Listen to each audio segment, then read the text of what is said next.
నీ మాటల కొరకు ఎదురు చూస్తున్నా. మీరు మాట్లాడండి, నీ మాటల ద్వారా మమ్మల్ని దర్శించండి. నీ మాటలు వినబుద్ధి కలుగు చేసి నీ మాటల ద్వారా మేము నడుచుకున్నట్లుగా దయచూపమని యేసు నామమున అడుగుచున్నాము తండ్రి, ఆమేన్. హల్లెలూయా. దేవుని పరిశుద్ధ నామాన్ని స్తోత్రాలు. ప్రతి ఒక్కరికి ప్రభువు నామములో వందనాలు తెలియపరుస్తూ, మీరు బాగున్నారా? మీ క్షేమం కొరకు మేము ఎల్లప్పుడూ ప్రార్థన చేస్తున్నాం. మా క్షేమం కొరకు మీ వ్యక్తిగత ప్రార్థనలో మా కొరకు కూడా ప్రార్థించండి. ఈ పునరుద్ధాన వేళ దేవుడు మనతో మాట్లాడుచున్న మాటల నిమిత్తమై స్తోత్రాలు. అపోస్తుల కార్యములు 10వ అధ్యాయం 42వ వాక్యం. ఇదియు కాక దేవుడు సజీవులకును మృతులకును దేవుడు సజీవులకును మృతులకును న్యాయాధిపతిగా నియమించిన వాడు ఈయనే అని ప్రజలకు ప్రకటించి దృఢ సాక్ష్యం ఇవ్వాలని మాకు ఆజ్ఞాపించారు. అక్కడ మనం గమనించినట్లయితే దైవజనుడైన పేతురు ఓ ఇంట్లో ప్రార్థన కూడికలో పాలు పొంది యేసు ప్రభుని గురించిన సాక్ష్యం చెబుతున్నారు. ఆయన మృతులకును సజీవులకును న్యాయాధిపతిగా నియమించిన వాడు ఈయనే. అంటే మృతులకును సజీవులకు న్యాయాధిపతిగా నియమించబడ్డ వ్యక్తి యేసు ప్రభు. ఆయన చనిపోయి ఎందుకు పునరుద్ధరణై తిరిగి లేపబడ్డాడు? ఎందుకు ఆయన సజీవుడిగా లేపబడ్డాడంటే మృతులకి సజీవులకి న్యాయాధిపతి కావాల్సి వచ్చింది. ఎవరు న్యాయం తీరుస్తారంటే ఎవరు న్యాయం తీర్చలేకపోతూ ఉన్నారు. కారణం ఏంటంటే నీతిగల న్యాయాధిపతి మాత్రమే న్యాయం తీరుస్తాడు. మనం ఆరాధన చేస్తున్న యేసు ప్రభు మన కొరకు ఒక పరలోకాన్ని సిద్ధపరిచిన యేసు ప్రభు ఎవరంటే ఆయన నీతిగల న్యాయాధిపతి. దైవజనుడు అంటారు, నీతిగల న్యాయాధిపతి ప్రత్యక్షమైనప్పుడు నాకు ఒక నీతి కిరీటం ఉంచబడింది, నాకే కాదు వెంబడిస్తున్న ప్రతి ఒక్కరికి నీతి కిరీటం దొరికిద్ది అని చెప్పేసి. అంటే ఆయన అన్యాయం చేసే దేవుడు కాదు కనుక నీతిగల న్యాయాధిపతిగా న్యాయం తీర్చే దేవుడు అవసరమై ఉన్నది కనుక ఆయనని మృతుల నుంచి లేపాడు. ఎవరికి న్యాయాధిపతి అంటే బతికిన వాళ్ళకే కాదు, చనిపోయిన వాళ్ళకు కూడా ఆయన న్యాయాధిపతి అంట. మృతులకును సజీవులకును న్యాయాధిపతిగా యేసు ప్రభు నియమించారు. ఆయన ఎందుకు నియమించాడంటే ఆయన నీతిగల న్యాయాధిపతి. ప్రజలారా, ఈ ఆరాధనలో పాలు పొంది దేవుని వాక్యాన్ని ఆలకిస్తున్న పరిశుద్ధులు మీరు గమనించండి ఒకసారి. న్యాయాధిపతి అవసరమా? న్యాయాధిపతి అవసరమా? ఆ మాట చదివిన తర్వాత నేను ప్రార్థన చేస్తే దేవుడు ఒక మాట చూపించాడు. చదవండి. గ్రంథం 6వ అధ్యాయం 7వ వాక్యం. వాటికి న్యాయాధిపతి లేకున్నను పై విచారణకర్త లేకున్నను అధిపతి లేకున్నను వేసవి కాలమందు ఆహారం సిద్ధపరచుకొనును, కోతకాలమందు ధాన్యమును కూర్చుకొనును. ఎవరికి న్యాయాధిపతి లేదు, ఎవరికి పై విచారణకర్త లేడు, ఎవరికి అధిపతి లేడంటే చెమలండి. ఎంత చెమలు బతుకు చెప్పండి. ఫు అని ఊదితే గాలి కొట్టుపోయే చెమలు. ఫు అని ఊదితే చేమే ఎంత ఉంటుంది, దాని మెదడు ఎంత ఉంటుంది, మనిషి ఎంత ఉంటాడు, మెదడు అంత ఉంటుంది. కానీ మనిషికి తెలివితేటల జ్ఞానం ఉండి న్యాయాధిపతి కావాల్సి వచ్చింది. కానీ చెమలు ఉన్నాయే, ఈ చెమలు న్యాయాధిపతి లేడంట, విచారణకర్త అంతగానే లేడంట, అధిపతి ఎవరు లేరంట. అవి వేసవకాలం ముందు ఆహారాన్ని సమకూర్చుకుంటాయి, కోతకాలం ముందు ధాన్యాన్ని సమకూర్చుకుంటాయి, ఆహారాన్ని సిద్ధపరచుకుంటున్నాయి. వాటికి ఏ న్యాయాధిపతి లేడు. ఇది ఎందుకు జరిగింది, ఏం చేసావని విచారణ చేసే పై విచారణకర్త లేదు. ఎందుకు పని చేయరు, ఎందుకు ఖాళీగా ఉన్నారో, మీరేం చేస్తున్నారు, ఏం చేయట్లేదని దాబాయించే అధిపతి అంతకన్నా లేడు. అందుకే అంటాడు ఆ పైన, సోమరి చెమల వద్దకు వెళ్ళి జ్ఞానము తెచ్చుకో. జ్ఞానం ఎవరి దగ్గర ఉంది? మనిషి దగ్గర జ్ఞానం ఉందని ఈరోజు విరబిపుతున్నాడు. మనిషి దగ్గర జ్ఞానం లేదండి, చెమల దగ్గర జ్ఞానం ఉన్నది. సోమరి చెమల వద్దకు వెళ్ళి జ్ఞానాన్ని నేర్చుకోమంటున్నాడు. మనిషి దగ్గర జ్ఞానం ఉంటే న్యాయాధిపతి అవసరంలా. మనిషి జ్ఞానవంతుడైతే పై విచారణకర్త అవసరంలా. మనిషి జ్ఞానంతో నడుచుకుంటే అధిపతి అవసరంలా. మనిషికి జ్ఞానం లేదు గనుక నేను జ్ఞానిని విర్రవిగుతున్న అజ్ఞానులారా, ఒక్కసారి చీమల యొద్దకు వచ్చి చీమలను విచారించడి. వాటికి విచారణకర్త లేదు, అధిపతి లేదు, న్యాయాధిపతి అంతకన్నా లేడు. కానీ వాటి పనులు అవి చేసుకుంటూ ఉన్నాయి. ఎందుకు న్యాయాధిపతి అవసరమయ్యాడంటే ఈ చీమలు చూస్తే తెలుస్తుంది. అంటే ఎవరి పనులు వాళ్ళు చేసుకుంటే, ఎవరి మార్గాల్లో వాళ్ళు నడుచుకుంటే, ఎవరి బాధ్యతను వాళ్ళు నెరవేరిస్తే న్యాయాధిపతి అవసరంలా. అంటే ఏ న్యాయాధిపతులు అవసరంలా, చేయకూడని పనులు చేస్తూ ఉన్నారు. అందువలన న్యాయ తీర్పు తీర్చవలసి వస్తుంది. అందుకే యేసు ప్రభుని మృతులకి సజీవులకి న్యాయాధిపతిగా నియమించాడు. నీతిగల న్యాయాధిపతి ఆయన ప్రత్యక్షమైనప్పుడు ఆయన వెంబడించిన ప్రతి ఒక్కరికి, నీతిమంతులుగా నడుచుకున్న ప్రతి ఒక్కరికి, ప్రభు రాకడ కొరకు ఎదురు చూస్తున్న ప్రతి ఒక్కరికి, తమ తమ మార్గాలలో ప్రభువుని వెంబడించిన ప్రతి ఒక్కరికి న్యాయాధిపతిగా, నీతిగల న్యాయాధిపతిగా జీవకిరీటం ఇచ్చునుగాక. బైబిల్లో కొన్ని విషయాలు క్లుప్తంగా మనం ధ్యానించుకున్నట్లయితే, ఈ న్యాయాధిపతులు లేకుండా బ్రతికారండి కొంతమంది. న్యాయాధిపతులతో అవసరం లేదు. చదవండి ఆ మాటని. కాబట్టి 5 మనుషులు వెళ్ళి లాయిషునకు వచ్చి, దానిలోని జనులు సీదోనుల వలె సుఖముగాను నిర్భయముగాను నివసించుటయు, అధికారము బలం పొందిన వాడెవడో లేకపోయటయు, ఏమాత్రమైనను అవమానపరచగలవాడు ఆ దేశంలో లేకపోయటయు, వీరు సీదోనులకు దూరస్తుల ఏ మనుషులతోనూ సాంగత్యము లేకుండా చూచి. అక్కడ న్యాయాధిపతి లేడు, అధికార బలం పొందినవాడు అంతకన్నా లేడు. మీరు అక్కడ గమనించండి, నిర్భయముగా ఉన్నారు అక్కడ. ఆ ప్రజలకి ఏ అధికారి లేడు, ఏ న్యాయాధిపతి లేడు, ఏ విచారణకర్త లేదు. ఎందుకు లేడంటే వాళ్ళు అందరికి దూరం అయిపోయి ఒక ప్రత్యేకంగా నిర్భయముగా నివసిస్తూ సుఖముగా ఉన్నారంట. అవమానపరిచేవాడు లేడు ఆ దేశంలో. నేను గొప్పవాడిని, నువ్వు పలానా వాడివి, నేను గొప్పవాడిని పలానా వాడమని, నీ బ్రతికంత నా బ్రతికంత అని చెప్పేసేసి మీరు వాళ్ళు మేము వీడు అని చెప్పేసి అవమానపరచగలిగిన వాడు ఎవరు లేరు కనుక అక్కడ న్యాయాధిపతి లేడు, విచారణకర్త లేదు, అధిపతి అంతకన్నా లేడు. అధికార బలం పొందినవాడు ఏ ఒక్కడు లేడు. అందరూ సమానమే. ఈరోజున అందరూ సమానం అంటున్నారు, కానీ సమానంగా బ్రతకగలుగుతున్నారా?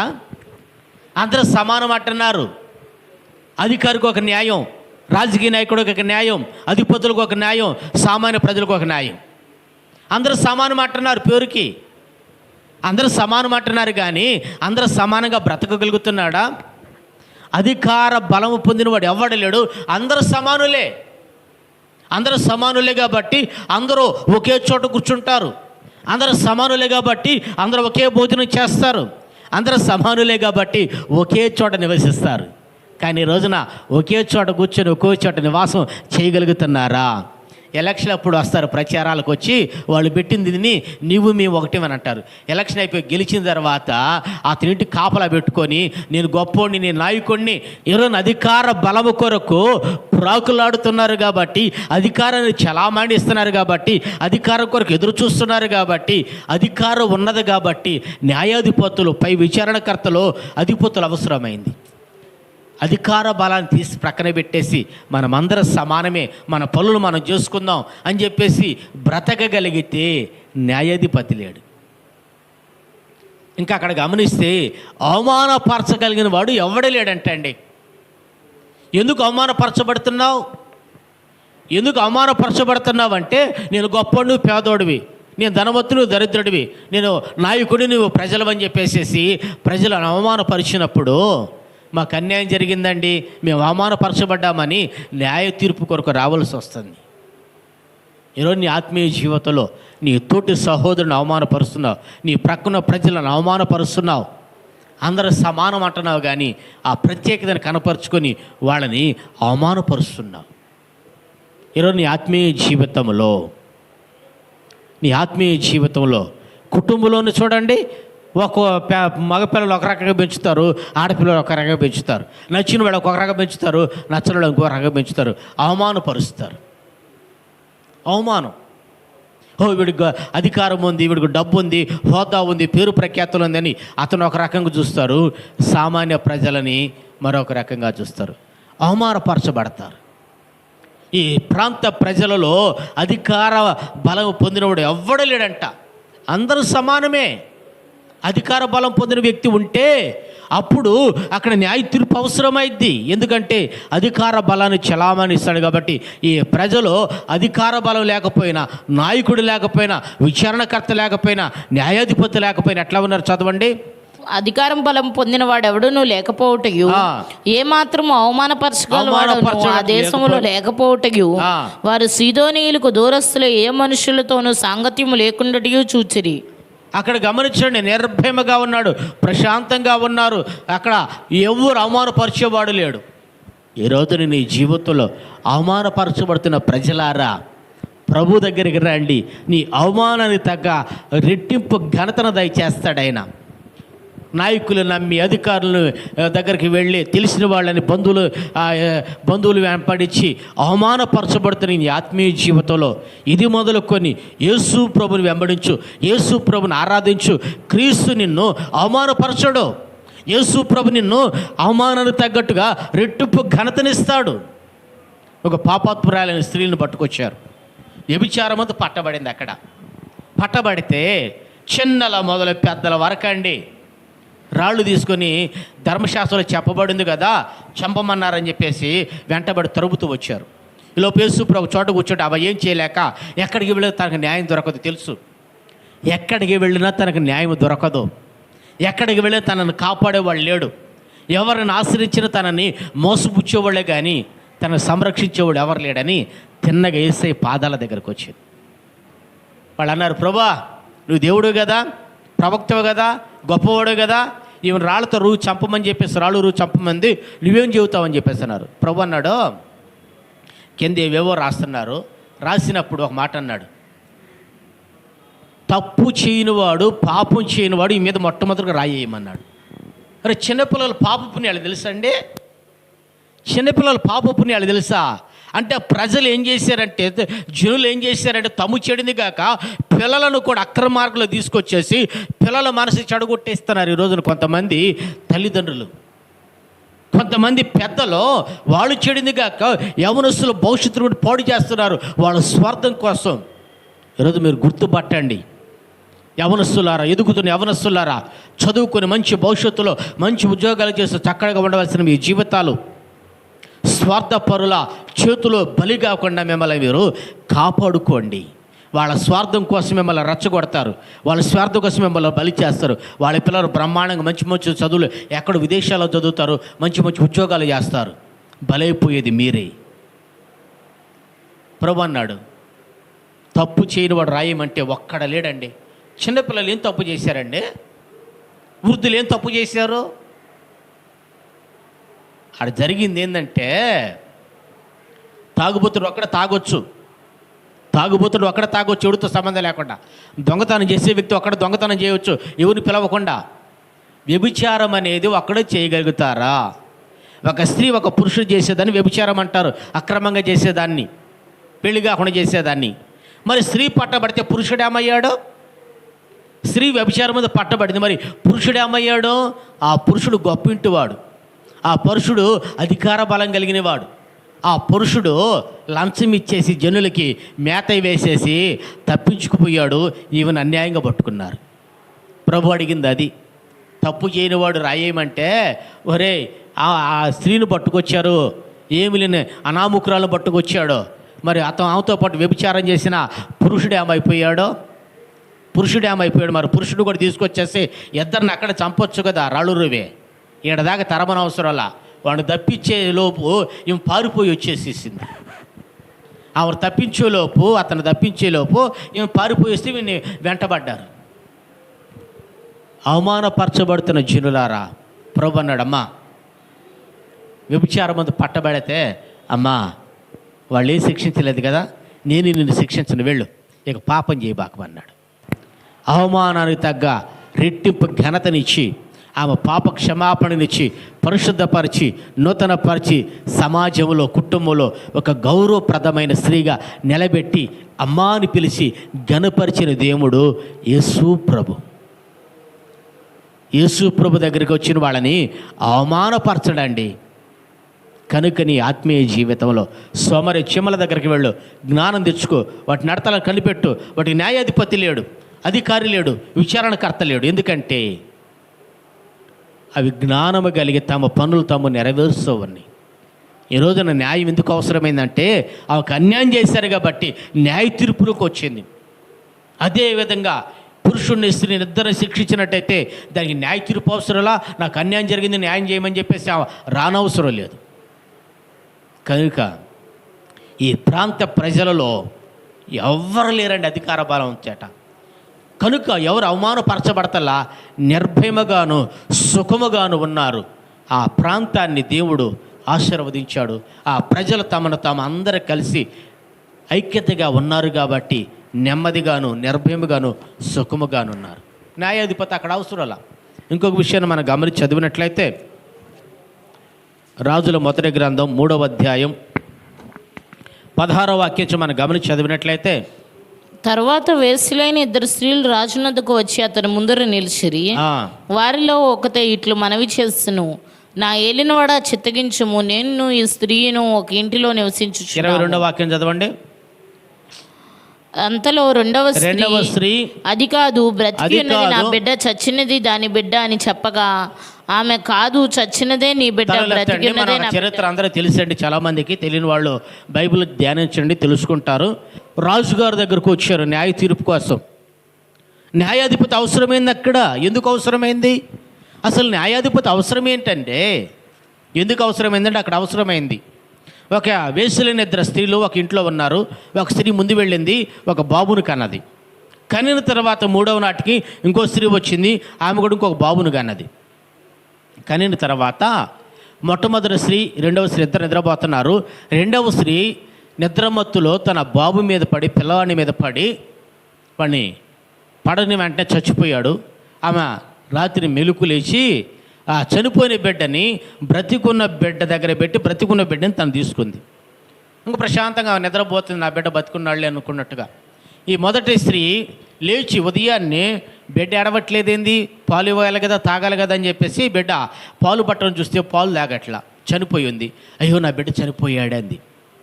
వెంటనే డౌట్ వచ్చి ఆ బిడ్డని తీరు చూస్తే ఆ బిడ్డ ఆ బిడ్డ కాదు. సరే అని చెప్పేసి పక్కన దగ్గర చూస్తే ఆ బిడ్డ ఆ బిడ్డ. ఏమ్మా, ఈ బిడ్డ నా బిడ్డ కాదు కదా, ఆ బిడ్డ కదా నాదంటే, కాదు నాది, నీ దిక్కును చూడ చెప్పుకోమంది. ఆ స్త్రీ వచ్చింది. ఇద్దరు వచ్చారు. రాజుగారి దగ్గరకు వచ్చి తన సంగతి చెబుతూ ఉన్నది. చెబుతూ ఉంటే ఈ రెండవ స్త్రీ మాట్లాడినట్లా, తన విషయం చెప్పింది కదా, ఇది జరిగిందా అని చెప్పేసి ఆ చెప్పిందాక ఉండాలా, చెప్పిందాక వినకుండా దౌర్జన్యంగా ఏమా. అంతలో రెండవ స్త్రీ, అది కాదు, బ్రతికి ఉన్న బిడ్డే నా బిడ్డ అని చెప్పేసేసి ఎదురుదాడికి దిగిందండి. ఈరోజు మీరు చూడండి, ఎక్కడైనా సరే ఎదుటోడు మాట్లాడినేరో, నోరుంటే చాలు అంటారు కదండి. నోరుండేది బలం అండి. నోరుండడు ఎక్కడైనా బతకగలుగుతాడండి. నోరుండడు ఏమని చేయగలుగుతాడు. నిజమే, నోరు లేని ఎక్కడా బతకలేడు. వాడు న్యాయం చేసి న్యాయంగా నడుచుకుంటున్నా, ఎవరు జోలికి పోకపోయినా, తన పని తాను చేసుకుంటున్నా, నోట్లో నాలుగు లేనుడు ఎట్ట బతుకుతారా అంటారు. నాలుగు లేనుడు ఎట్ట బతుకుతారంటారు. నాలుగుంటే చాలు, వాడు ఏమి చేయకపోయినా అసలు ఆ నాలుగుతో బతుకుతారు. ఈ రోజున జనులు ఏమైపోయారంటే అట్లా తయారైపోయారండి. వాళ్ళు మాట్లాడిన వాళ్ళే కదా, వాడు చెప్పిన తర్వాత నువ్వు చెప్పు, అట్లా కాదు. ఇక వీడు మాట్లాడితే ఎదుటోడు నోరు తెరవకూడదండి. వీళ్ళు మాట్లాడిన చెప్పు జనాలు వినాల్సిందే, వాళ్ళు మాట్లాడితేనే వీళ్ళు మాట్లాడాలి. వాళ్ళు మాట్లాడినాడు. కొంతమందిని చూస్తే అసలు వీళ్ళు మనుషుల జంతువులు అర్థం కాదు. అదే బెటరు. ఒరే, నీ చెప్పింది విన్నావు కదా, ఎదురోడు చెప్పిందాక వినాలి కదా, విన్నారు. దౌర్జన్యం. అక్కడ న్యాయ తీర్పు ఎందుకు అవసరమైందంటే దౌర్జన్యం. అక్కడ దౌర్జన్యం. అది నోరుండోడిది న్యాయం అని చెప్పేసి అంటా ఉంటుంటారు. నోరు లేదంటే వాడు న్యాయం చేసిన అన్యాయమే వస్తుంది. అది కాదు ఈ బిడ్డనని చెప్పి చెబుతుంది. చెబితే రాజు ఏం చేశారు, సర్లే ఈ తీర్పు నేను తీరుస్తానని చెప్పేసి జ్ఞానం కలిగిన వాడు రాజు ఆ కత్తి తీసుకొచ్చేసేసి ఒక బతికున్న బిడ్డని చంపేసేసేసి దాని సగం దీని సగం ఇమ్మన్నారండి. ఏమంటే ఆల్రెడీ ఒక బిడ్డ చచ్చిపోయారు, రెండో బిడ్డ చావటానికి కూడా ఈ దుర్మార్గులు ఒప్పుకుందండి. కానీ కన్న తల్లి ఉందే, అయ్యా రాజుగారు ఆడేం చేయబాక, చంపబాక, నేను బతికితే పెంచుకుందామని వచ్చా. వాడు నువ్వు 2 ముక్కలు చేస్తే వాడేట ప్రాణాలతో ఉంటాడంటే, వాడు చచ్చిపోతాడు. వాడు చావున అవసరంలా, నా దగ్గర ఉండకపోయిన దాని దగ్గర ప్రాణాలతో బతుకుతాడయ్యా, ఆంకి ఇచ్చేసేయండి అన్నది. ఆంకి ఇచ్చేసేయండి అంది. న్యాయ తీర్పు ఎందుకు అవసరమైంది? నిద్రమత్తులో తన పక్కన పసికందు ఉన్నాడనే వివేచన జ్ఞానం లేకుండా ప్రవర్తించి తన పిల్లను చంపుకుంది. అయ్యో నా బిడ్డ చచ్చిపోయారే, ఏంటి దేవుడా అని చెప్పేసి వెతుకుంటే ఇంకో బిడ్డని దేవుడు ఇచ్చేవాడు. అంటే ఈ రోజున న్యాయాధిపతి ఎందుకు అవసరమైందంటే, నువ్వు చేయవలసిన పని నువ్వు చేయట్లా, నువ్వు చేయకూడని పనులు చేస్తూ ఉన్నావు, వెళ్ళవలసిన మార్గాలు వెళ్ళకూడని మార్గాలు వెళుతున్నావు. అందువలన న్యాయాధిపతులు అవసరమైంది. జనులారా, ఎదుటోరి మీద నువ్వు అక్రమం చేస్తున్నావు, దౌర్జన్యం చేస్తున్నావు, ఇదేమైనా ప్రశ్నిస్తే నోరుండి ఇష్టం వచ్చినట్టు మాట్లాడుతున్నావు. తర్వాత వినేవాడు కూడా నోరుండి మాట్లాడుతున్నారు కదా, నిజమని అనుకుంటాండే వాడు నోరు తెరవట్లా, తప్పు చేశాడు అనుకుంటా. నిజమే, వాడు పల్లెత్తి మాట్లాడతలా, వాడు ఇది అఘోరం చేస్తుంటాడు. వీళ్ళు మాట్లాడుతున్నారు కాబట్టి ఏ తప్పు చేయాల. మాట్లాడకపోతే తప్పులు నిర్ణయించకూడదండి. నోటి మాటను బట్టి న్యాయ తీర్పు తీర్చకూడదు. నోరున్నట్టు మాట్లాడతాడు. మంచివాడు నోరున్నా కూడా మౌనంగా ఉంటాడు. ఆ మొదటి స్త్రీ తన సమస్యను బ్రతిమలాడు చెప్పుకుంటుంది. రెండవ స్త్రీ దౌర్జన్యంగా మాట్లాడుతుంది, ఎదుటివారు నోరు ఎత్తనేయకుండా చేస్తుంది, దౌర్జన్యం చేస్తాం. న్యాయాధిపతి ఎందుకు అవసరమైందంటే, ఈ రోజున మనిషిగా బ్రతకకుండా, తన పనిని తను చక్కబెట్టకుండా, తన జీవితాన్ని కాపాడుకోకుండా, నిద్రమత్తుతో ఎచ్చలబడితనంగా తిరిగి ప్రవర్తించి సుఖభోగాలకు అలవాటు పడి ఎదుటివారిని దౌర్జన్యం చేస్తే న్యాయాధిపతి జీవాధిపతికి యేసు ప్రభు రావచ్చు. ఈరోజు నీకు డబ్బు ఉందని, అధికారం ఉందని, నీ మాట చెల్లుబడుతుందని చెప్పేసి ఇక్కడ నీ పక్షాన్ని న్యాయం తీర్చుకోవచ్చు. యేసు ప్రభుని దేవుడు ఉన్నాడు, సమస్తాన్ని చూడగలిగిన దేవుడు, హృదయంతరంగాన్ని ఎరగగలిగిన దేవుడు, న్యాయాన్ని న్యాయంగా గ్రహించి న్యాయ తీర్పిచ్చే దేవుడు యేసు ప్రభు. ఇక్కడ నీ పక్షాన్ని న్యాయం తీర్చుకోవచ్చు. చేసిన తప్పును ఒప్పుకొని పశ్చాత్తాపడితే ప్రభు కనికరిస్తాడు. మూడో మాట, ఇంకొక మాట మనం గమనించి చదివినట్లయితే యాకోబు పత్రిక 5వ అధ్యాయం 9వ వాక్యం. సహోదరులారా, తీర్పు పొందకుండా నిమిత్తము ఒకరి మీద ఒకడు సనుగుకొనకుడి. న్యాయాధిపతి వాగట నిలిచి ఉన్నాడు. ఎందుకు న్యాయాధిపతి అవసరమైంది? ఎందుకు న్యాయ తీర్పులకు వస్తున్నారు? సహోదరులారా, ఒకడి మీద ఒకడు సనుగుకొనకుడి. ఎందుకు సనుక్కుంటున్నావు? సనుకోవలసిన పరిస్థితికి వచ్చింది. ఉన్నంతలో తృప్తిగా ఉండు, ఉన్నంతలో ప్రశాంతంగా ఉండు. వాళ్ళు బాగున్నారు, నేను చెడిపోతున్నాను, వాళ్ళు ఎట్టున్నారు, నేను ఎట్టయిపోయాను, వాళ్ళు అట్లెందుకు గాలి ఎట్లేదు కానీ సడుక్కోవాల్సిన అవసరం ఏమొచ్చిందండి? ఒక ఆత్మీయుడిగా, ఒక మనిషిగా ఎదుటి వారి మీద సణిగి గొణగవలసిన పరిస్థితికి వచ్చింది. ఆయన రాకడికి ఎదురు చూస్తున్న ఆత్మీయులారా, ప్రభుత్వ యుగాలు నివసించాలని కోరుకుంటే పరిశుద్ధులారా, మీ హృదయంలో సణుగులు సంశయంలో ఉండకూడదు. ఎందుకు సణుక్కుంటున్నావు? సణుక్కున్నావంటే న్యాయాధిపతి నీ వాగడి నిలుస్తాడు, న్యాయ తీర్పు తీరుస్తాడు. ఈరోజు నీ ఆత్మీయ జీవితంలో ఎందుకు సణుగుతున్నావు? సణుగుకోవాల్సిన అవసరం ఎందుకు వచ్చింది? నీకున్నంతలో నీ సామర్థ్యాన్ని బట్టి నువ్వు తృప్తిగా ఉండవు, నీకున్నంతలో నీ సామర్థ్యాన్ని బట్టి నువ్వు సంతోషంగా ఉండవు. వాళ్ళ సామర్థ్యానికి తగ్గట్టు వాళ్ళు ఉన్నారు, వాళ్ళు చేతనది చేస్తున్నారు, నీ చేత కాలేదు. అయ్యా నా పరిస్థితి ఇట్లా ఉంది, నేనేం చేయలేకపోతున్నా, ఏం సాధించలేకపోతున్నాను, బ్రతకలేకపోతున్నాను, నా కుటుంబాన్ని పోషించుకోలేకపోతున్నాను, బాగా చదువుకోలేకపోతున్నాను, నాకు ఇబ్బందిగా ఉంది, నీవు దీన్ని ఎట్లా సాధించావని అడిగితే తనకు తెలిసిన మార్గాన్ని చెబుతాడు. తెలిసినప్పుడు నువ్వు దాన్ని అనుభవించి అనుసరించి ఆ మార్గంలో నడుచుకుంటూ ఆ త్రోవలో వెళ్ళగలిగితే నువ్వు కూడా ఆ విధంగా ఉన్నత స్థితులకు వెళతావు. అది చేయటం చేతగాక సణుక్కొని గొణుక్కొని వాళ్ళట్టయిపోయారు, వీళ్ళట్టయిపోయారు, మేమెట్టయిపోయేవేంటి, ఎందుకు ఎట్లట్టున్నారని చెప్పేసి సణగొద్దు, సణుక్కొని అవసరంలా.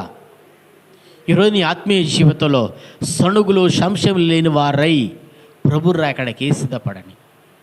ఒక యజమానుడు ఉన్నాడు, ద్రాక్ష తోట యజమానుడు. ద్రాక్ష తోట యజమానుడు పొద్దున వచ్చాడు పనికి, మనుషులు తీసుకెళ్ళటానికి. నిలబడ్డాడు. యా నువ్వు ఎంత పని చేస్తే కూలిస్తానన్నాడు. వెళ్ళాడు, తోటలోకి వెళ్ళమన్నాడు, వెళ్ళాడు. తర్వాత 8 గంటలప్పుడు వచ్చాడు. అక్కడ పనోళ్ళు అన్నారు. పనోళ్ళు అంటే వెళ్ళండి, నేను పనిలోకి పెట్టుకుంటాను, మీకు కూలిస్తానన్నాడు. తర్వాత 12 గంటలకి సాయంత్రం 4 గంటలు కూడా వచ్చాడండి. వచ్చిన తర్వాత పనులు చేసేసేసారు, అయిపోయింది. వెళ్ళేటప్పుడు ఆ యజమానుడు ఒక్కొక్కడికి పని చొప్పునిస్తా ఉన్నాడు. ఉదయం మొదలుకొని సాయంత్రం 4 గంటలు వచ్చినాడు కూడా సమానంగా జీతం ఇచ్చాడండి. ఇస్తే ఆ మొదట వచ్చినవాడు సణుగుతున్నాడు. ఇదేం న్యాయం అండి, నేను పొద్దున్న సాయంకాలం పని చేశాను, వీడు ఇప్పుడు వచ్చాడు అంటున్నాడు. సనగాల్సిన పని ఏంది అయ్యా, అతను ఇప్పుడు వచ్చాడు, నువ్వు 100 రూపాయలు ఇచ్చావు, నేను ఉదయం నుంచి పని చేశాను కదా, నాకేమైనా కొంచెం ఇవ్వగలుగుతావని అడిగితే ఆ యజమానుడు నిజమే కదా వీడు ఉదయం నుంచి పని చేశాడులే సరే అని చెప్పేసి దయదలిచి ఇంకొంచెం ఎక్స్ట్రా ఇచ్చేవాడేమో. అతను అట్లా అంటల్లా, పొద్దుంచి పనిచేసిన నాతోటి ఇప్పుడు వచ్చిన వీడికి సమానంగా ఎట్లా ఇస్తావని కూలి అంటున్నాడు. ఆయన జీతం, ఆయన కూలి, ఆయన పని, ఆయన తోట, నీకెందుకు? నీకు చెప్పిన మాట ఏంది, నేను ఉదయం సాయంత్రం జాబ్ పని చేస్తే ఒక 500 ఇస్తానన్నాడు, వెళ్ళు తీసుకో, నీ జీతం నువ్వు, నీ కూలి నువ్వు తీసుకొని వెళ్ళు. అతనితో ఒక మాట చెప్పాడు, ఇప్పుడు దాకా ఎందుకున్నారంటే పనికి ఎవరు పెట్టుకుని మేము ఎక్కడ ఎదురు చూస్తున్నామన్నాడు. సరే వెళ్ళమన్నాడు, వెళ్ళేటప్పుడు సర్లే అతను కూడా కూలీ గంట లెక్క కడుతుంది దేనికిలే, ఇదిగో నీ కూడా ఇది 500 తీసుకు రోజు కూలి అని చెప్పి ఇచ్చేసేసాడు.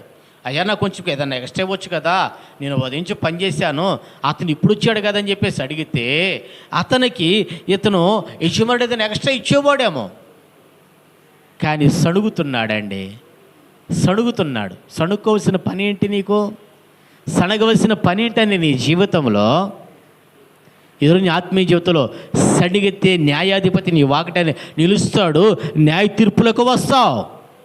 సణగవద్దు. నీ కష్టమేందో, నీ ప్రయాసమేందో, నీ సామర్థ్యం ఏందో గుర్తెరిగి ఇది నా సామర్థ్యం, ఇది నా శక్తి, ఇది నాకు రావాల్సింది, నాకు వచ్చింది అని ఉన్నదాంతో తృప్తిగా ఉండగలిగితే ప్రభుత్వ యుగాలు నివసించగలుగుతారు. అట్లా కాకుండా గొణుక్కొని బాధపడ్డావంటే న్యాయ తీర్పులో నువ్వు శిక్షను అనుభవిస్తావు, నరకలో పడతావండి. ఈ మాటలు ఉంటున్న పరిశుద్ధులారా, జనులారా, మీరు గొణిగి దేవుని శిక్షకి గురి కావద్దు. ఈ చెమలున్నాయే, న్యాయాధిపతి లేదు, అధిపతి లేదు, అధికారి లేడు, విచారణకర్త లేదు, తమ పనులు తాము చేసుకుంటూ పోతున్నాయి.